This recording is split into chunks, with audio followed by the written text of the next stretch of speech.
Vision, and I'm Allison Arngrim, your volunteer host. Today on AIDS Vision, we have several of the cast members of AIDS Us 2. AIDS Us 2 is a play, a staged docudrama, if you will. It is the sequel to a show called AIDS Us that was originally staged in 1986 under the guidance of Michael Kearns, James Carroll Pickett, and the late Michael Katz. It is now being done with Kearns and Pickett again. They're back again 4 years later to do AIDS Us 2 with an entirely new cast. I am in this myself, and I have with me today Andrea Skop, Steve Peters, Siobhan Blocker, Aiden Avala, and we're going to be discussing how they became involved in the show. Andrea Skop, you were also a client of AIDS Project Los Angeles, as well as a recent graduate art major. Tell us how you became involved in AIDS Us 2. Well, the APLA newsletter, The Optimist, did a story on me last winter, and they interviewed me talking about being a woman that's HIV positive, and also they were talking to my APLA buddy, Carrie Tombazian, who, if that name doesn't sound familiar, she's a DJ on the Wave radio station and a good friend. And anyway, from that story, Michael Kearns saw it and wanted to get in touch with me, so he got in touch with I think Janet or Andy at APLA, and they called me, and that's how I got into it. And I was really flattered because I saw Michael Kearns do Intimacies last year, and I thought he was great. That's something that people have commented on, that the difference between this and the last show is that now that there are more women with AIDS and with HIV, that there's been more of a focus on that in this show. Have you been getting much comment from people about your appearance in this? Not really. I just noticed that in all the reviews that they are sure to mention, and the woman who got it from an IV drug user.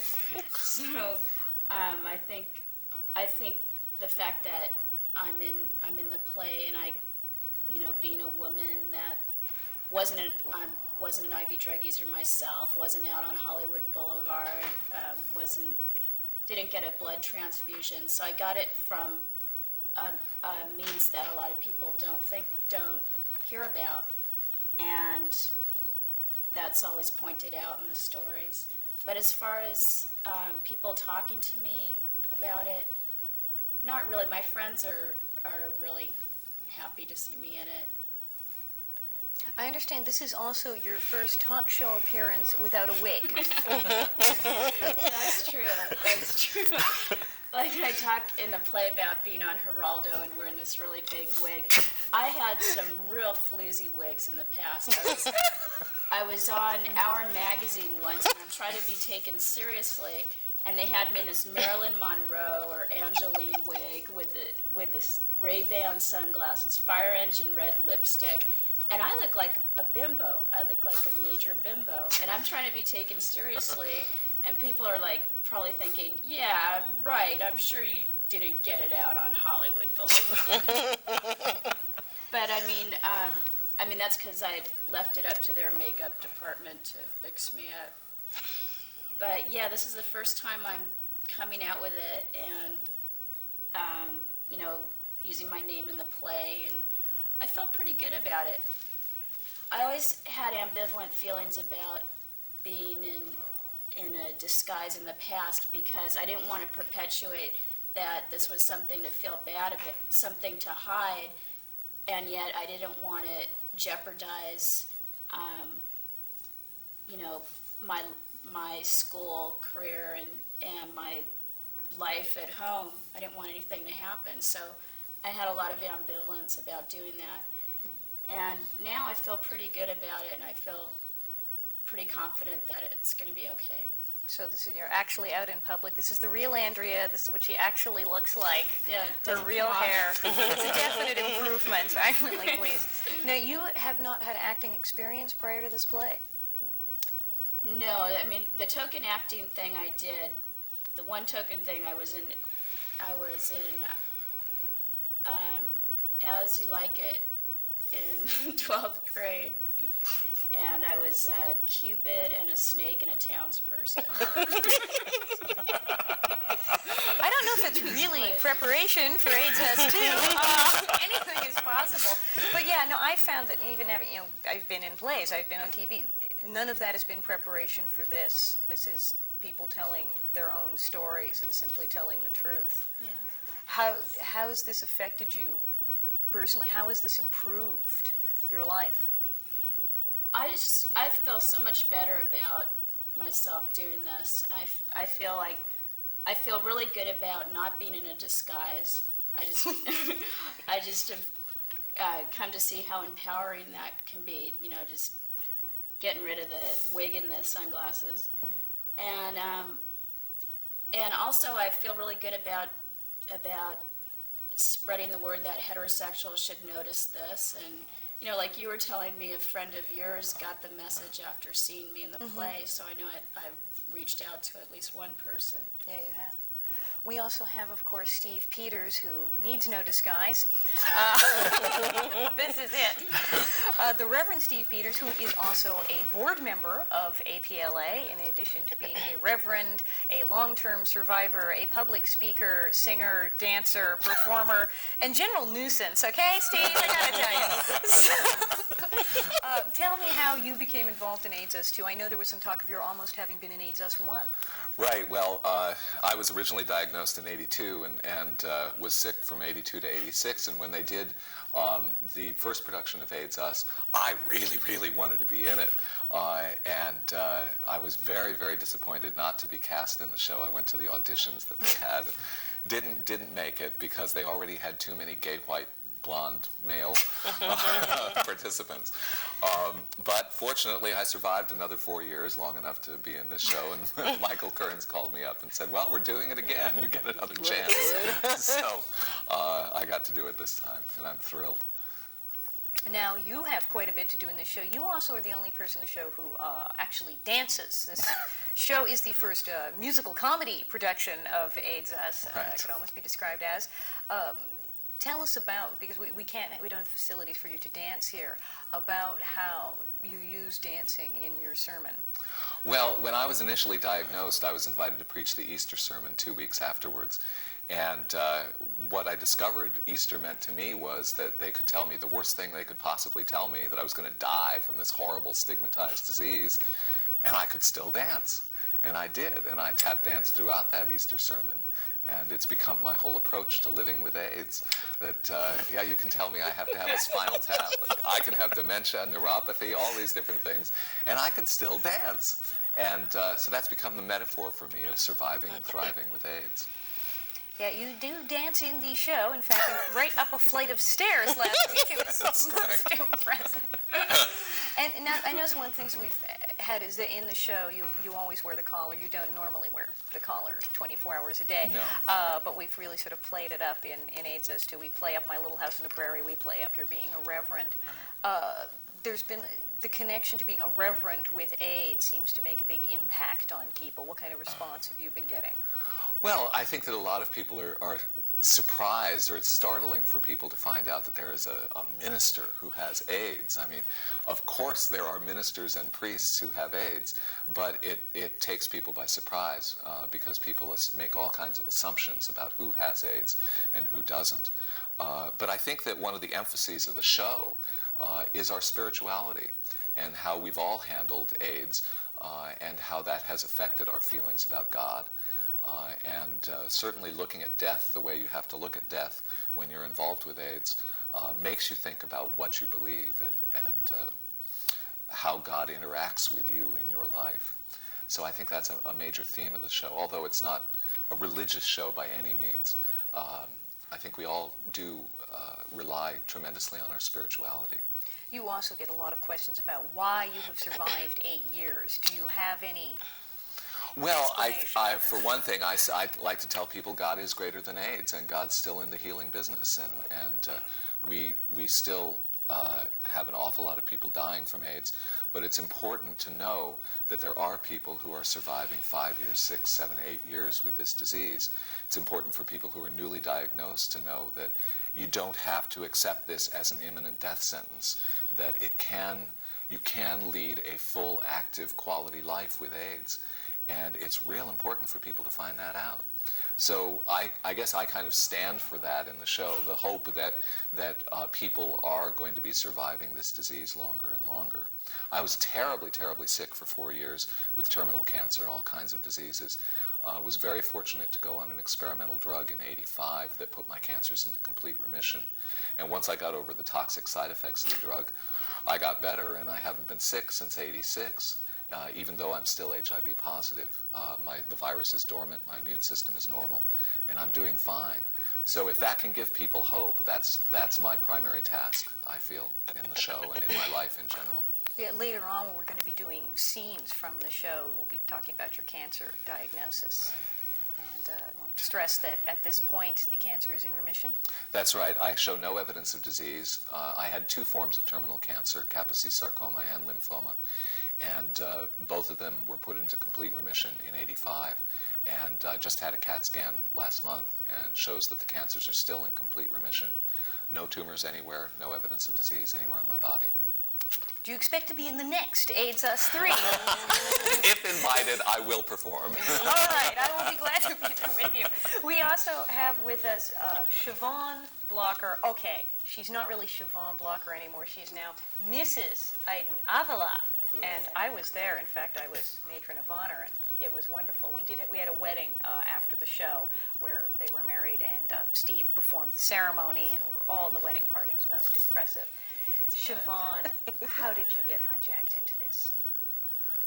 Allison, you did it. You did it. It was like Allison told this guy about me, and he called, and that's how I meant it. It's your fault. It's you. You did this to me. Yeah. I had a son who was HIV positive, and through all of this, at one point he had gotten a wish through Northern Lights for bikes for him and his brother. And then Northern Lights, they changed it. Well, there's still Northern Lights, but now there's Tuesday's Child, and who I'm a member of on the board of Tuesday's Child, and that's how I met Allison. And then you knew Michael Kearns, and Michael Kearns called you about the show, and then you told Michael Kearns about me, and Michael Kearns called me, and and I said okay, and that's why I'm in. So it's all you, Allison. You did this. And you've not been in a show before. Although No. this hasn't stopped you, You know. from starring in this. No, we're not counting high school or anything like that. No, high school I did stuff, but And your story, of course, is of your son, Troy, who was 8 years old. yeah, Troy was 8, and he was born in '81, and he was premature. And I was 7 months pregnant when he was born, and this was in '81, and he had to have blood transfusions. And he was in the hospital for almost a month. And when he came out, we thought everything was fine, but he did used to get pneumonia, but nobody put it together, you know, that maybe there's something else wrong here. And then this was like in 87, there was a report on the news that if your child was born between this year and this year at Cedars-Sinai and had, you know, received blood, to call him. And I was quite shocked and surprised, and did not expect it at all. And finally, in January of '88, he was diagnosed as HIV positive, and then eventually it just turned over to full-blown AIDS. So that's the deal. Yeah, you are the mother in this show of a young child. You're the only person with a small child who has died of AIDS in this show. There was no one who had a small child in Well, not- AIDS Us 1. not- That was not. Yeah, not many people want to come out with it. Right. A lot of parents don't want to come out that their children, you know, that their child or that they have children, you know, that they have AIDS. And they're afraid, you know, when you look at things like Ryan White and then the little boys who their family, their house got burned down or whatever. And so parents definitely don't want to come out with it. But, I'm here, I'm like, how can I hold this in? I've got to, I didn't care. Have people question you as to whether you have it because your son being burned? Yeah, well, a lot. Connection? If I go, well, how'd your son die? Well, I go, he had AIDS. And then they're like, oh, how did he get it? And they're looking at me like, what did you do to that child? And I'm like, well, he had a blood transfusion. And it's kind of like, oh. Oh, that's all right. It's okay. They because the first thing is judgment they look at me, they kind of go, he did? Well, how did he get it? And I'm, it's like blood transfusion. I kind of want to go, what point, why does it matter? What's the difference? The fact is he had it, So, I get that a lot. I get it a lot. Well, now not only have you been pulled into AIDS Us Too, but your new husband made the mistake of coming to rehearsal early on and made the mistake of opening his mouth, and we heard him speak, and Michael Kearns took him aside, and now we have with us Mr. Aiden Avila, who, of course, is now married to Siobhan and is now the star of AIDS Us Too. Sorry, ladies. Aiden. I don't know about the star. Explain why you're in AIDS Us Too. Well, like you said, I went to a rehearsal. No, it wasn't a rehearsal. The very first meeting. And she drags me around wherever she goes, and I don't have a yes or no about it. She just begs and begs, so I have to say, okay, honey. And I go in at the first meeting. It came up as a suggestion that to Michael Kearns, I suppose, if I would like to be in the show, and he asked me, and I said yes, and I'm in it. And this is the first time I'm being on stage as far as a performance or anything like that. This is the first show as a theater piece that I'm seeing. Yeah, you told me that you'd never, in fact, been to a play, let alone performed That's right, in no. one. Well, how do you like it? Is this sort of a shock, or? Well, at the very first show, I had the nervous shits, literally. I did. That's the only way I can explain it. But I was real nervous, But now I'm a little better about it. But I still get very nervous. Well, I hope you're not going to be nervous later, because we are going to be doing actual performances from AIDS Us Too. Everyone will be doing portions. This obviously is not the entire show. We don't have the entire cast. Siobhan and Aiden will talk about Troy's death, and Steve will talk about his diagnosis and recovery. And I will be performing my sequence as well, and Aiden will straighten us all out. We'll be back after a break with actual performances from AIDS Us Too.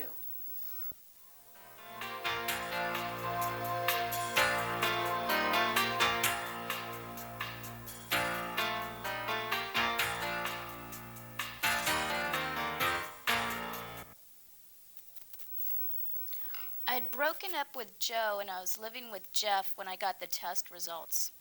We stayed living together for the next 2 years, but it would have been better if he had left. He didn't touch me. He didn't use the same utensils. He didn't use the same bar of soap. He treated me like a total leper. We went from great sex to platonic instantly. How I figured out about Joe was I was at my friend Nancy's house, and this guy Tommy, who is Joe's roommate, was there, and he was tying off his arm, and he said, "You don't mind if I shoot up in front of you, do you? I figure you're used to seeing Joe do it." Well, that's how I found out Joe had been shooting up all that time. At County USC Hospital, I saw Dr. Alexandra Levine, and she's been my doctor ever since. From the first time I saw her, she touched me like she cared. She touched me and didn't make medical excuses for it. They cut out the lymph gland, and a week later, I went back for what I thought was the appointment that would give me the biopsy results. I walked in the clinic, and after about 3 hours, the surgeon came in. He said, "Well, the wound looks fine. It's healing very nicely." And I said, "What about the biopsy results?" And he said, "Well, I'm just the surgeon. I just take it out. I don't do interpretations." And I said, "Well, what am I supposed to do? I don't have any further appointments with any doctors or anything." And he said, "Well, let me see if I can go find something out." About 30 minutes later, he came back in and he said, "You have a terminal cancer of the lymph glands." So I got home and I started calling everybody's answering machine. "Hi, this is Steve Peters. I've just been diagnosed with terminal cancer. I'd appreciate a call sometime." The next morning, I woke up crying. It's one of 2 times in my life when I woke up with tears streaming down my face. Well, if this was a tragedy, I decided I needed to start playing the opposite. So I put on videotapes of I Love Lucy. I must have watched the Vitamita Vegemin episode about 300 times. I ordered pizza and served up great big bowls of ice cream. I started cheerleading myself by singing, everything from gospel to Broadway musicals. I would drive around the freeways with a Judy Garland tape in the deck, screaming at the top of my lungs, "When I get to that Swanee shore."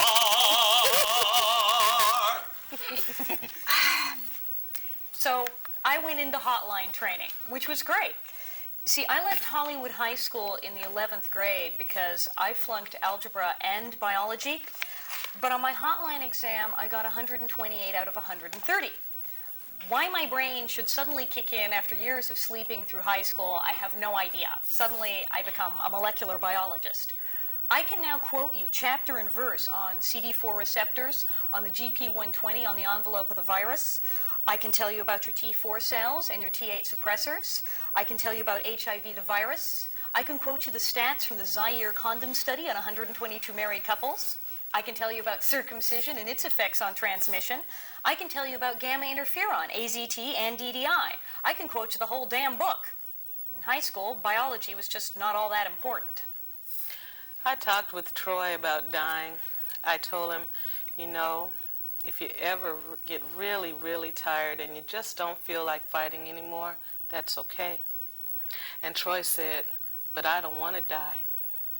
And I said, "Well, it's really not that bad." And he said, "If I die, can I come back?" And I said, "I don't think you'll want to. It'll be so perfect. You're not going to have the big tummy anymore. You won't have those big fat legs anymore. And there'll be macaroni and cheese. All you want." When I put him in bed that night, I reminded him about our dream. We'll have our house someday. I told him, and it'll be there waiting for us, and you'll have your own room. It came to a point where Troy's legs were so swollen, he couldn't walk anymore. And I had to pick him up and carry him wherever we went. He wouldn't say anything. He'd just give me a kiss on the cheek. And that's when he started calling me Daddy, which made me very proud. The night Troy died, I fell asleep with my arms around him. And about 4 in the morning, I woke up because I felt the bed wet. He had lost control of his bowels. It had gotten so bad that I had to take him in the shower with me. And I think the water made him feel a little better. He kept saying, "Hold on, son, hold on." We took him back out to the bed, and Siobhan and I told him that we loved him very much. Troy responded in sound, but not in words. He was making strange noises that we couldn't understand, but I know he could hear us. He was still alive, but I believe he was standing at the door. His eyes were staring, but he couldn't see us. Then I told Troy to look for his house, to go to the house. His eyes looked to the ceiling and all around, and then he closed his eyes. Troy had finally found his house. "I'm going home, but it's not so far away. It's just a dream from here.